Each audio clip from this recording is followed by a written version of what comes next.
living my life like it's golden, living my life like it's golden, living my life like it's golden, living my life like it's golden, living my life like it's golden, golden. Come on, y'all, we are back again. It's been a minute, okay? Back again for another episode review of Love During Lockup, y'all. This is season 6, episode 1, The Watcher and the Dancer. That's what it's called, yes, The Watcher and the Dancer. It's been a minute since I've done any of the Love After Lockup, Love During Lockup, Love After Lockup, Lockup of Love, Love of Lockup, whatever. It's been a minute. I kind of fell off from it. Hold on, let me stop this. Otherwise, I'm going to just keep getting distracted. Watching my Mizzle in the background. Shout out to my baby bro Mizzle. It's been a minute since I did any of the Love After Lockup franchises at all, because they kind of fell off a little bit for me. Like, it was good, it was going good, and then it just kind of fell off a little bit. And then, like, the season, sort of like Catfish, it just became like one big ass season, one big ass continuation of a season. And then once I just kind of got far behind, I just didn't want to catch up. And I'll be honest with you, I wasn't gonna review this new season until somebody said, shout out to my homegirl Tracy, until she sent me, It's On Site had a snippet from one of the couples, and we're gonna get into the couples. After I seen that, I was like, oh yeah, bitch, I need to go ahead and review this season here. And plus, I miss y'all. I miss my Love During Lockup, Love After Lockup family. We kept a good little kiki in the comments, so let's keep that going, y'all. Okay, so I'm not gonna hold y'all. We're gonna go ahead and get into it, okay? Again, like I said, this is Love During Lockup, season 6, episode 1. Now, there are 6 couples. We only got introduced to 4 couples, okay? There's still 2 more couples that we have to meet. So let's go ahead and get the boring ones out the way first of y'all. Okay, so first couple is Joey and Michael. Now, to my knowledge, I believe this is the first gay male couple that we have on here.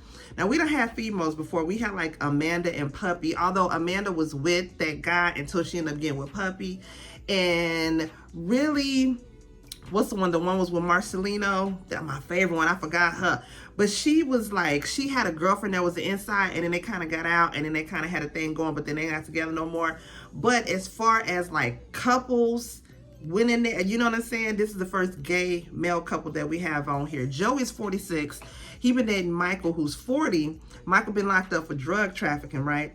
Now, Joey says that they had actually met on a popular website, which was, I'm thinking, either Grindr or Jack, okay? They was out there trying to get their dick wet, get their pussy popping, okay? They end up meeting on a little website. It started off with them just messing around, and then right before Michael ended up going to prison, it ended up getting serious, right? But again, and they're gonna get getting locked up, and so that's where we are right now. Now, Joey says he didn't come out until he was into his 30s, okay? From the time he was younger all the way up until his 30s, he was dating women. He had been in multiple relationships, but he knew something was missing in him. He wanted that pussy. He wanted to get that coochie pop, that boochie pop. And so now that he's out and he's comfortable, he said he has a little whole phase. He was out doing whatever. I ain't mad at you. That's what you're supposed to do. You know what I'm saying? Because again, he wasn't comfortable being out in the past. So now that he done got out there, he done got his booch cat gone. I mean, his booch cat felt on feeling good to him. So now he was out there home doing what he do. But now he just with Michael, and he want to make things official with Michael, right? Now, this is the thing. Michael is a comfortable gay man. They know he gay in prison. They know he gay in and out the walls, okay? Because he be up in the walls. Anyways, though, Joey is afraid that Michael gonna cheat on him when he get out of prison, because he say Michael got a high sex drive. But Joey say he's a power bottom. And he said Joey's a power top. So between them two, they finna get it cracking or whatnot. Joey says he also has a secret that he's been hiding from his family. Now, I was confused if this is a different secret than what he had said. Now, the one thing he was telling his dad, that's another thing. Joey is living with his daddy. Or his parents, should I say. He said he was going through a time of like depression or whatnot. His parents came to him and was like, look, how about you put your things up in storage? You come stay with us. That was supposed to be for a couple of months, bitch. It's been 10 years. I ain't mad at him, no. I ain't mad at nobody out there that can go back and lean on their parents right now, because my mom and dad my daddy is here, but I'd rather take care of my dad. I miss my mama. That's neither here nor there. Another thing with Joey, both Joey and Michael, they're in recovery. Okay, Joey said he started off drinking alcohol, and then he went from alcohol to meth. I said, that's a big ass hop, skip, leap, and a jump. How that goddamn happened? Goddamn. But he said that he had his first sip of alcohol at 15. It just took over him. That monkey was on his back. Then he went from the sauce to the stuff, and then he was on that for a while. He's been in recovery ever since then. With Michael, I don't know if Michael is necessarily in recovery by choice or in recovery right now because he ain't got no choice. He in jail. You know what I'm saying? Because he done already told Joey ever since he got out the military, he been in and out of jail for the last 15 years doing what he do. He been slanging dick and in and out the walls of the prison and everything else, child. Okay? But Daddy is approving of him. They really didn't say what Mama had to say. Mama wasn't in this episode. I don't know if Mama don't want shit to do with it, or Mama was just at bingo or something this episode. She wasn't in it. But Daddy is approving of it. He just say he hoped that motherfucker ain't doing that prison talk. So when he get out, you know what I'm saying? You know how niggas do. You get out of jail and then you don't want nothing to do with him. That's what Daddy's concerned about. Now, Joey also says that when he filled out the paperwork to go visit Michael in prison, somehow or another, the warden sent him a message back talking about, we gonna need a picture of y'all together to prove that y'all actually knew each other before prison. Now, I ain't never heard of no shit like that before. If anything, I heard when you gotta fill out paperwork, like maybe you have to send in a copy of your ID, but a copy of a prison to prove that y'all knew each other before then, that don't make no sense. I don't know. Y'all correct me if I'm wrong. That sounds a little discriminative. If you trying to say because that's a gay man or something, I don't know. They ain't never asked no woman to do no shit like that, have they? And I don't visited niggas in prison before. I don't know if shit done changed since the pandemic, but I ain't never heard of them needing no picture to verify that you is who you really do know them. I don't know. Like I said, if anything, that's how you send in a copy of your ID, and that's that. But like I said, Joey said he got a secret that he keeping from the family. He's afraid to tell his daddy and them because he don't know how daddy gonna act on that. Child, I don't know. We're going to see how that go. That's going to be interesting right there. Because first of all, like I said, this is first gay males couple that we got. And then, like I say, with the whole situation of Joey actually been in recovery, Michael has not been. I don't know where he is in his recovery. But again, with Joey worrying about Michael going out here, landing low, spreading it wide, all up in Booch Cat everywhere, I'm interested to see how that go, child. So that's that couple. Another couple we got is Andrew and Candace. Andrew is 40. He been dating this chick named Candace. She's 29. She got locked up for burglary. They've been dating for about a year, right? Now, they actually met. I want to say they met in the prison, if I'm not mistaken. Now, this is Andrew. Andrew done been married twice, 2 other times, okay? Now he's committed to this chick right here. He's at his place right now with his homeboy, right? They getting some furniture together because Andrew is in the process of going to Las Vegas to set up this apartment for Candace, right? Okay, Candace can't parole out to his house once he gets out. So he done went and set up a whole apartment for her. And I got this bitch a truck. So when she get out of jail, she got her own ride and a place to go lay her head down that probably can bring dick all up and through there if she wants to. Because she going to be in Nevada and he wherever the hell he at, right? So as he's packing his stuff up, he got his homeboy over there. Candace ends up calling and saying, "Hi, baby. Oh my God, I love you. Hi." He's like, "Hey, baby, you know, I'm getting everything together. Whoop de whoop, yada, yada, yada. I got my homeboy here." He introduces her to the homeboy. Hi, hi, boom, boom. We cool, cool. That's that, right? Now, the homeboy is like, "Why are you taking all this stuff down there? I thought you was just going to set this." He ain't even told his homeboy that he done went out and got this bitch a whole apartment, got her a truck and all this shit, right? Mind you, again, he done been married twice, divorced twice. He got a child he paying child support for. Now, with this apartment that he got her, he got to pay the bills over there too. And he's paying a car note. And he's paying a car insurance. Mind you, he got his own goddamn bills to pay, right? Later on, this fool ends up, and he got this bitch an engagement ring. Look like it's about a dime, a couple of carats or something. Now, he said in the whole year they've been together, he done already spent like $12,000 to $15,000 on her ass. There's something in my eye. $12,000 to $15,000 he done already spent on this bitch, right? Later on, he actually goes, oh my God, there's something in my eye. he goes and meets with a financial advisor, right? Because, of course, he got to get his goddamn finances in order now. This bitch finna get out of jail in a couple of weeks. You already got your own bills to pay. Now you got to go and pay your bills with this bitch, right? He goes and meets with Senora, and Senora was like, I let you know this, okay?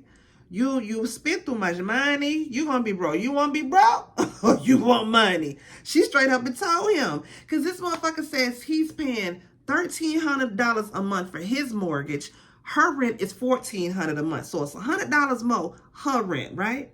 He got to pay the utilities, the groceries, the living expenses here, plus her utilities, her groceries, and her living expenses, plus the car note, both car insurances.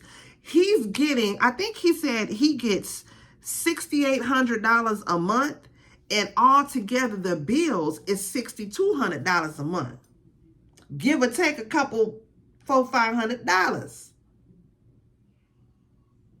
Mind you, you ain't even been with this bitch out in the world. He said they've only had 8 2-hour visits in the whole year that they've been together. But you really ready to go? Baby, if this ain't the classic love after lockup saga right here, this just gives me chills. I love this because this is entertainment for me, watching you niggas out here do something stupid like this. I love it. I love that for you, okay? Again, a financial advisor lets him know, like, look here, you want money? You're going to have to cut back on your expenses. The puta gonna have to trabajo. She gonna have to get a job or something, or you gonna be brokey. That's what he tells her ass, right? So later on, Candace calls and he tells Candace that he met with a financial advisor. Candace like, what the fuck you mean you met with a financial advisor? Nigga, you tell me you had money. He was like, I ain't saying I don't got money. I'm just saying the financial advisor told me that I need to be careful about the money that I got going out to make sure I still got some money coming in. Because mind you, this nigga done took out loans on his 401k. He got to pay his 401k loans back. Like this nigga is, and then he wants to get more credit cards to help to cover the expenses. I'm with the financial advisor. No, that's no me gusto. That's no bueno para tú. Don't do that. And then Candace got the nerve to get mad at him, talking about, you didn't tell me nothing about a financial advisor. You told me you had everything good. You had everything right. Don't hide nothing from me no more. He on the phone apologizing. Okay, babe, my bad, my bad. And she hangs up on his ass. I wish a bitch would hang up the phone on me. If I pay, bitch, I'm paying for your living when you get up out the place, the spot. How dare you? How dare you, bitch? Well, she got mad at him, hung up on his ass, and that was that. I was like, okay, that's gonna be interesting. I love that for you, Andrew. That's gonna be so fucking entertaining. Now, this story right here, girl, look. We got Ayana and Jamal. Ayana's 27, Jamal is 36. Jamal locked up for trafficking, drug trafficking. Yes, I said it. Now check this shit out. Ayana's a scripper at Dream Girls. Guess who come pick her up when they getting ready to go to work, bitch? Lexi Blow. Ass like soft white powder, baby powder. Y'all remember from Johnson's Cabaret? Yeah. I said, I know that light-skinned big booty bitch. That's ass like soft white powder. She pick her up. They on their way to goddamn work or whatnot. They out, you know, they at the strip club shaking that. Now, Lexi, I thought that you had made it after Jocelyn's Cabaret. I don't know. I ain't saying nothing wrong with it, because, bitch, believe me, if I ain't had these bad knees and good morals, I'd be out there on the pole right now. I'm talking about get it, Nikki, get it, auntie. Boy, you know this cat super fat. I'd be all up on the pole, too. If I could, but I got these bad knees. I got a bad back. Bitch, I got bad guts. IBS about to take a bitch out, okay? I'm about to be 44. It's just a whole lot of going on. I still got good pussy, but I got a bad back and bad knees, bitch. I'm just saying, you know, you gotta take the good with the bad. Anyways, They backstage counting up their ones after they done got off the stage or whatnot, making it clap for a real nigga and throwing it back. She counting her ones and they backstage chopping it up with the little homegirls or whatnot. Bitch, her public defender lawyer calls her and like, look here, we got to get some shit together right now that you got going on. Let me holler at you about a few things. Now, another thing about Ayana, she is a mother. She has 2 kids, right? So she's out here shaking ass, making the clap, do what she got to do for them babies. I ain't mad at you, girl. You do you. The public defender says now, you done got a couple of charges and shit on you. Let's talk about this. What's going on? Now, here recently, goddamn Ayana say she got arrested for a DUI. Y'all know what she was under the influence of? She got a DUI for weed. She said she was speeding. The police officer pulled her over, said the car smells like marijuana. She had to do a field sobriety test and she failed it. And she got arrested for a DUI for weed. That's cap. That's cap. That's ball cap, bitch. That's cap back blue. That's muffin cap, bitch. No, man. I don't believe that. You was on something else. You was on that. Because this is the thing. And you was speeding. If anything, nigga, you'd have got pulled over because you're driving too slow. But speeding now, nigga, you was on that. You was on that booger sugar or something. Allegedly. I'm just saying, who gets a DUI for weed, though? I'm not saying it can't happen, but whether it's a sativa or indica, I don't know about that. I call cap. Bitch, I call cap. I'm just saying. So she got a little DUI or whatever for that. Then, this how she ended up meeting Jamal, though, bitch. This the kicker right here. She say Jamal used to date her best friend. They was our roommates living together. The roommate ended up finding out they was fucking around. He ended up going to jail. They ended up getting together for real, for real. The friend found out that she was fucking around with Jamal. Friend went and slashed this bitch tires. They went and got into a whole ass fight. Somebody done uploaded the shit, put it on social media, and the bitch got arrested for that shit too. So she like, this bitch my homegirl. Now, that ain't your homegirl. You was never her homegirl. And y'all know y'all was fucking around when y'all was already staying in the house. I'm just saying.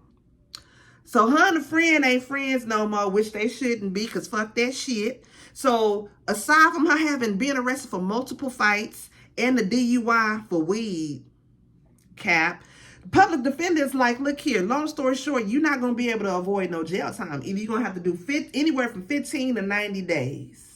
That's what you're going to have to do. So, of course, she's upset. She's like, I can't be away from my kids. I do everything for my kids. My kids is my life. My kids is my babies. I need my kids. I feel that. But she's really mostly upset that she's not going to be able to talk to Jamal while she's locked up either. Because while criminals can't talk to each other if they ain't in the same prison. I don't know how the jail system works. Don't ask me. I don't know nothing about it. But apparently that's how it is. So that's what she's really upset about. She ain't gonna be able to talk to her man the whole time she locked up. And she's upset about her kids too, but child, that's an interesting one right there too. You know what I'm saying? I wonder how he gonna be when she get out. And like she said, he don't judge her for nothing she do. He knows she throwing ass and all of that. Let's just see how this shit go when he get out. See how this shit really go. Child, this the motherfucking kicker couple right here, bitch. Teenie and Rob. Teenie is 33. She been fucking with Rob. He's 34. He got locked up for firearms and charges and trafficking and shit. Child. He's doing an 18-year bid. He's been down for 16 years. Him and Teenie have been married for 4 years, in a relationship for 5 years. She said they knew each other back in school. They briefly dated in school. She ran across him on Facebook. She seen it was his birthday. She inboxed him, told him happy birthday. He responded back and was like, hey, big head, what you been doing? And she was like, don't forget you used to be in love with this big head. And they started talking back from then, right? They've been in a relationship ever since then. She has 2 kids. They are not his kids, but he is a big father figure in those kids' life, okay? For the last 5 years or whatnot, this is how it's been. This nigga got cameras set up all over her house, everywhere except for her bathroom and the kids' bedroom. I'm hoping not in the kids' bathroom neither. I'm just going to say both bedrooms, I'm hoping. And not in the kids' bedroom either. Nigga, I beg your fucking pardon. She says originally it was his idea to set up cameras all over the house. So basically, this nigga is watching her 24/7, nigga. He's watching her 24/7. And it's the kind of cameras where it's like the 2-way speaker and shit, so he can speak to her at any fucking time. She says he watches those cameras 24/7. She says she'd be tossing and turning in the middle of the night, call out his name. He's like, yep, baby, I'm right here. Uh-huh, you good. You good. You had a little nightmare. You farted a little bit in your sleep, but you're good. Calm down, baby. Go back to bed. I wish a motherfucker would. I wish a nigga would. Are you fucking crazy? I got to be locked down because you locked down. Nigga, you can't even pull over in the middle of the night and scratch that itch if you want to, because that nigga gonna be watching everything you do. I got a problem with that. Because if I got to scratch this kitty, I don't need you all up in my business with it. I'm just saying. She at the house with her homegirl. This nigga ended up calling and was like, who was that over there? And she was like, oh, this my homegirl. I didn't tell you she was coming over. He was like, no, you ain't tell me she was coming over. And she was like, yeah, this my homegirl. She like, hey. Where the camera? Oh, hi. Just fucking weird. And he's like, all right, well, let me see what you wearing. What you doing? No, nigga. That shit is fucking weird to me. I'm sorry. That shit is weird to me. Now, this is what's... this why these niggas in prison is doing better than us civilians out here. I swear for my Lord. He says... he's been locked down for so long that basically the guards know he a shot caller up in there. You know what I'm saying? He handles business. So they all right with him having a phone. Long as he don't get caught up in no bullshit, they let him do what he do. Because if some shit go down, they know he a shot caller up in that bitch. And so he has to have a phone in case he got to make phone calls to settle some shit and to get some shit straight. I said, bitch, I'm living wrong. I'm living my life wrong. I should have been a stripper and I should have been in the prison with the goddamn cell phones. I'm just saying. I see more niggas on my TikTok in prison with phones and anything. And listen, between me and you, some of these niggas be fine and a motherfucker. Oh, they fine. Jesus, them niggas be fine. But at the same time, you are in the prison, sir. You are in prison, my boy. I don't understand it. I don't understand. I don't understand.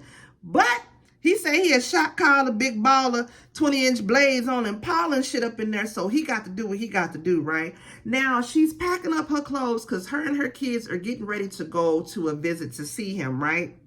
Now, the kids say that they're used to the cameras being in the house. The baby girl says that it's weird for her because sometimes she forgets she's not supposed to be in the living room eating. And all of a sudden, she hear this nigga like the Grand Wizard of Oz over the intercom. Oh, this what we doing now? You over there eating on the couch. She like, nigga, what the fuck? My bad. I would feel weird for this nigga to just be watching my kids like that too. That's not their daddy. Now, I ain't in nobody's business. I wonder what their father does think about, or if the father is in the life. What the hell does he think about this nigga just being able to watch his kids like that? That's a little wild to me. I'm sorry. The little boy said he used to it, but for the baby girl is over the shit, okay? Now listen, As they're driving to visit him, he ends up calling, what's her name? Ends up calling Teeny and was like, there's something that I need to tell you. You know, when you get here, me and you got to have a conversation about something. She's like, oh, okay, that's cool. That's what. She kind of nervous as to what it could be. Now, pause, side note. This could be his mama name. I don't know. But whenever niggas say, I got something to tell you, you know, I'm going to talk to you when you get here. Now, this motherfucker said in 5 years, he's had something that he's been meaning to tell her, but he just never got around to telling her. Every time he's wanted to tell her, he's just backed out of it. He's never been able to tell her this huge secret. Now, that combined with the fact he got a big ass lady name right here. Y'all see he had Michelle. Michelle, Michelle. Michelle, big as hell right here. Granted, that could be his mama. That could be his grandmama name. That could be his sister. Or that could be his daughter name. That could even be his wife name. I'm just saying. This nigga got a big ass tattoo right here saying Michelle. Hopefully he gonna explain that when he get out or something, or somebody gonna drop down in the comments. Let me know what that's about. But I'm just sorry. Anytime a nigga's in prison, he tell you, I got a secret to tell you, blah, blah, blah, blah. He been holding back the song. He either got a baby or he got a whole female he been dealing with already on the side. He been locked up for 16 years, okay? Y'all been together 5. Either he had a child before he went in, he just didn't say nothing to you about it. He got a female that he's already been conversating with because he has been locked down for 16 years. Maybe he's not getting out as soon as she thinks that he's going to be getting out or something. I don't know, but the nigga got a secret, okay? And I'm very interested to see what the fuck that is. As far as baby girl, the daughter, I felt bad when she said this. The daughter's like, I'm so glad that this is almost over and that he is almost home, because now I will be able to get to spend my weekends with my friends instead of a visiting room. How long you been having that baby girl come and visit her stepdaddy in prison every weekend? That's fucked up. I'm sorry, I don't know the situation. I don't know none of that. And like Teeny was saying when they was riding the car, she was thanking the kids for just being there and supporting her. She was like, as long as y'all had y'all phone and y'all tabbed in some snacks, y'all was good. Y'all didn't really know what was going on. So which means since they was little, or at least for the last 5 years. Child, but after they met him on his little visit, he didn't even say what the secret was. She says that she thinks that maybe because the kids were there, he didn't want to say what the secret was. He said he was getting ready to say it. He just couldn't say it. Child, that nigga got a whole ass baby. I'm just saying, drop down in the comments if you think it's a baby, another woman, or he ain't getting out when he say he getting out. One of them 3 things right there is what's going on with that. I'm very interested to see how this shit is gonna go, because even the daughter, baby girl, is like, I hope that my mom and dad are able to still communicate and have a good relationship when he gets out. I'm interested to see how this goes. We never really had a father figure in the house. I'm interested to see how he's going to discipline us. I am too, baby girl. And I'm going to be here to figure out, see what's going on, okay? That's all I got right there for y'all. I ain't got no more. If it was anything that I missed, y'all already know what to do. Drop it down in the comments and let me know. Don't forget to like, comment, subscribe, share this out, and I will see y'all in the next video. Peace out, y'all.